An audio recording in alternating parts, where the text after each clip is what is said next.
بسم اللہ الرحمن الرحیم۔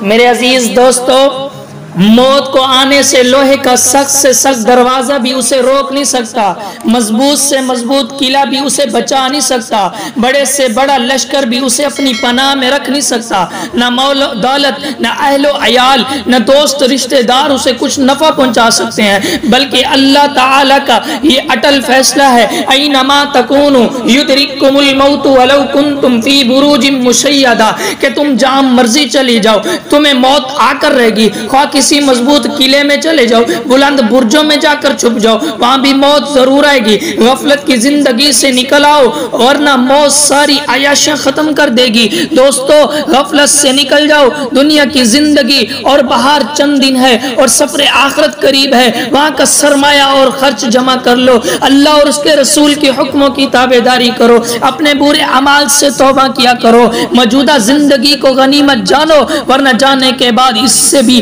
ہاتھ ملتے رہ جاؤ گے۔ انسان کی زندگی ہے کیا؟ ایسی مثال ہے کہ یہ ایک درخت کا پتا ہے، نہ جانے کب تیز ہوا آئے، آندھی آ جائے اور اسے اڑا کر لے جائے۔ بس یہی موت کا پیغام ہے جو ہمیں اڑا کر لے جائے گی کہ سب کے سب دیکھتے رہ جائیں گے، پھر وہاں خدا تعالیٰ کے فضل و کرم کے سوا کسی کا سہارا نہ ہوگا۔ شاعر نے کیا خوب کہا ہے، اگر اپنی موت سے کوئی بشر نہیں، سما 100 برس کا ہے، پل پل کی خبر نہیں۔